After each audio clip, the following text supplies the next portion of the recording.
Hello buddy, how's it going today? It's Frankie here and I'm back with another movie review. And oh boy, as you can imagine by my reaction, again, it's another poor movie. Is there a reason why there's poor movies on this site? I mean, I'm quite observant and, to certain things, but I could be sold to stuff like this. Maybe, there's probably loads of you out there that probably already knew why this website pulls up these type of movies. I'm dreading to think what the show's like because there's not many shows I've seen. Not much options for shows either, so I don't understand it. This movie is basically not much to explain. I'm just going to skip past the boring bits. The movie is called Of Dice and Men.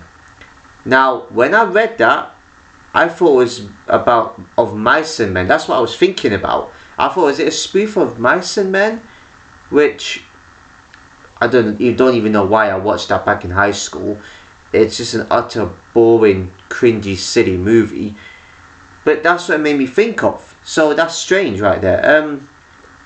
It's about 6 role-playing gaming friends, and one of them is going through a change where they get enlisted to Iraq. I'm gonna break this down as quick as possible. This could maybe well be a quick video, so bear that in mind, but I might try and make it possibly longer. I don't know yet. It starts off with John Francis and John Alex talking in the basement. Why are you having 2 characters named John? It made it confusing because I already got confused with who's who. And you see how John Alex mimicking something about Wuthering Heights in that scene when he was in the basement, and obviously he sees John Francis packing because John Francis is going to Berkeley, or somebody took a gig up there or something like that. I know it's up there. I think it's up there. They say it's up there. And then you see John Francis talking. They're basically in the introduction to these the characters that these people play, gaming wise. I don't know if I just spat just now. Sorry. Don't know if you saw that. I don't usually admit when something like that happens because it rarely happens. But yeah, and yeah, he starts talking about stuff like that. But starts putting up with a quick story. I don't know. I'm gonna skip past that. And you see, you get introduced Jason in the store, and then there's a guy called Thomas who works in at the store, I think. And he mentions something about being GAY or something. I don't know what he was trying to refer to. And then there's also something which I'm not going to mention on here because it's inappropriate. But John Francis saying, if he wants to do this, then let him do it, because who doesn't like doing that sort of thing? You know what I mean when you watch it. And I usually tell people don't usually watch these movies. I'll warn you on that one. But you know what? Go ahead. I mean, I'm talking about it. You might just comment your thoughts on it. And then you get introduced Jason's character, and you get introduced to Tara's character, and you get introduced to Eduardo, who I don't even know if he's seen, because he's not seen in the movie, but he's a character that they introduced, that John Francis introduces, and that the rest of them talk about. With Eduardo being a complete a-hole or something. I have no idea, right, basically. So he's not sure, which is weird. There's no point in mentioning a character if he's not going to be put into the movie. So yes, found it quite strange. And then you see them at the table, and they make up they're playing some sort of game where they're fighting a giant worm. It's role playing, that's basically it. And it sort of escalates. Basically, it escalates to Jason just admits that he's enlisting to go to Iraq, to war basically, obviously. And John Alex just gives him a slap in the face. I thought it was going to kick off. I literally thought Jason was going to punch him one. That was a tiny bit of tension right there. Bear in mind, this is a comedy. There's nothing comedic in this movie at all. It's just the characters felt annoying to me, and they felt kind of lazy. I know I called other characters in other movies before that and shows lethargic or whatnot. This is worse than lethargic. This is lazy. And before anyone says anything, I do not look like a geek or a nerd, just in case anyone wants to put that comment in there. Although I wish I could take part in a role-playing game. It sounds like fun. Probably a bit time-consuming and boring. I want to play games on console, but it's something different, I guess.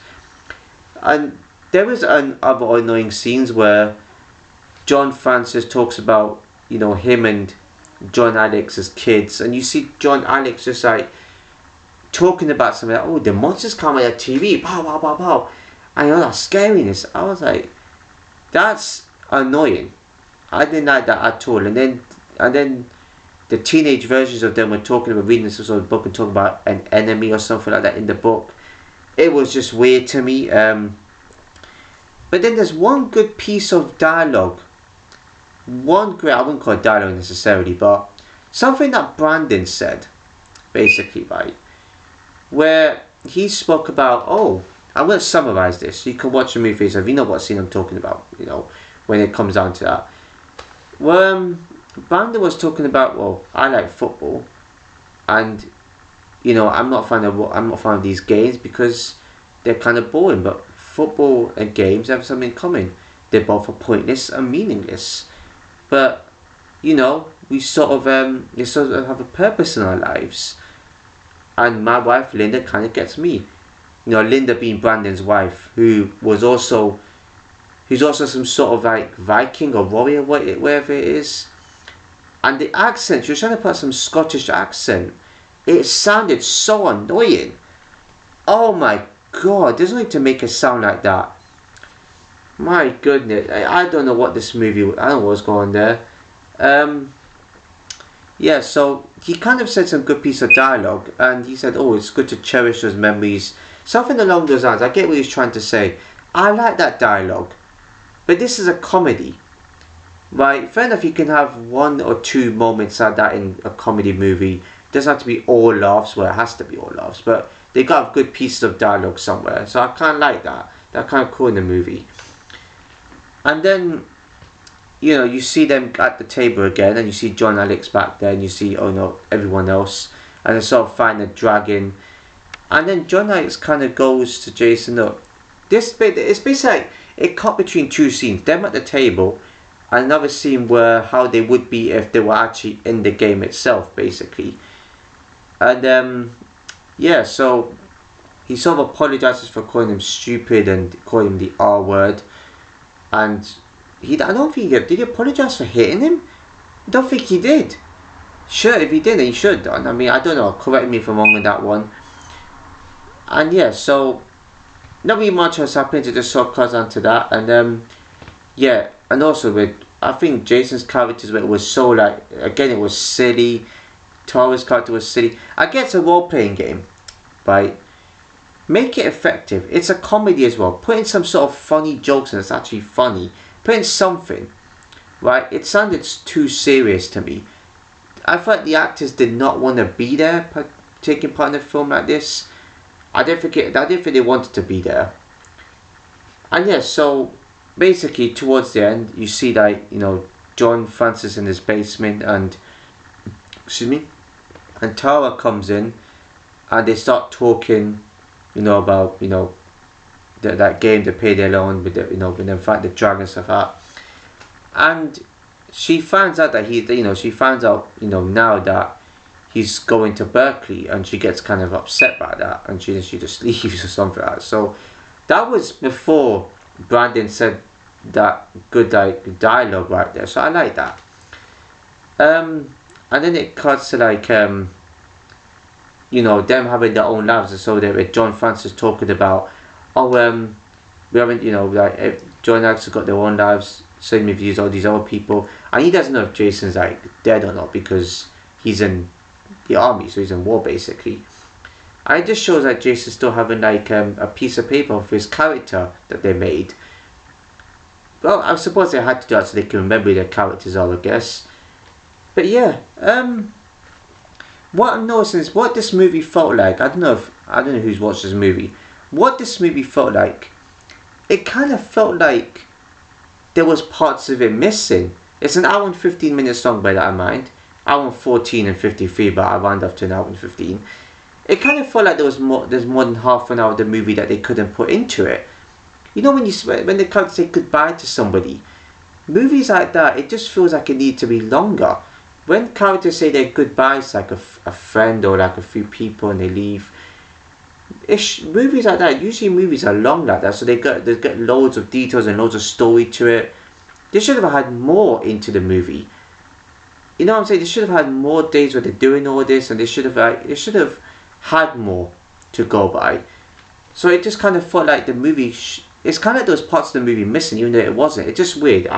It's the first time I'm saying this about a movie. So yeah, a bit strange, that one.